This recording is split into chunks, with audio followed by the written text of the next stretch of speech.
Good afternoon. So, good afternoon mga kabalay. Eto, kalalabas lang natin ng trabaho. As usual, medyo mamula-mula kanyo kasi sinaglang ng araw yan.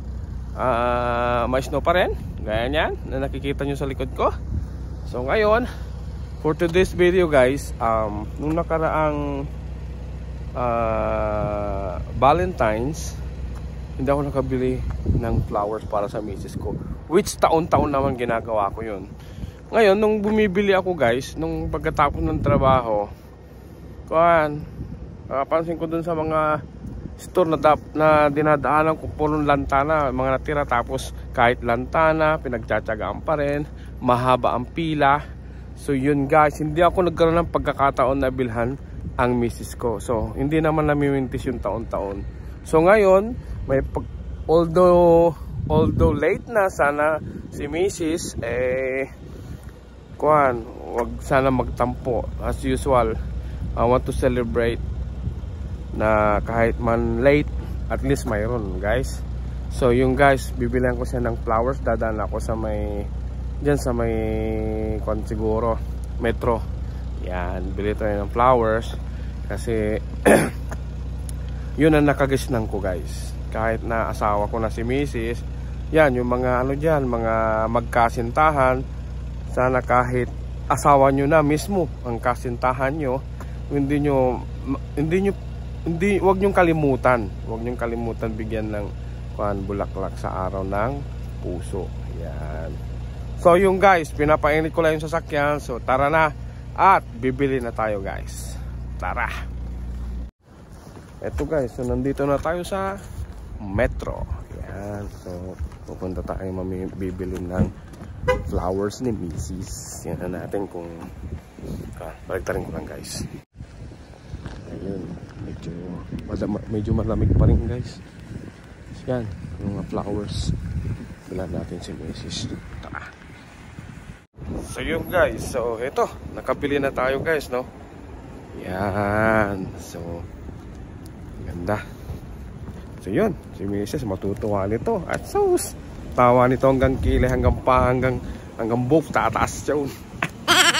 Ayun, so yan guys, sana naman matuwa siya. At this deserve naman niya kasi. Yeah, he's being a good wife and a good mother for my son. Yeah.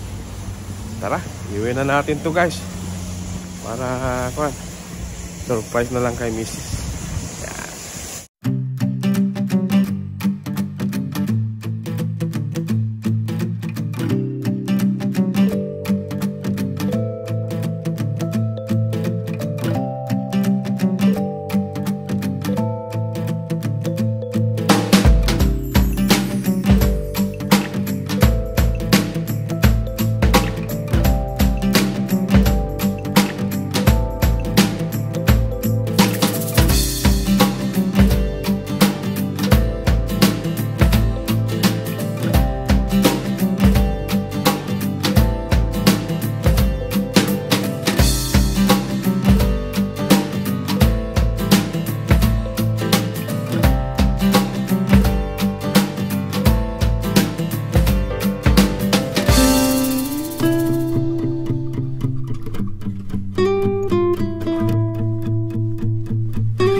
Tayo guys, no? So yun, nadulas yung dila ko kanina nung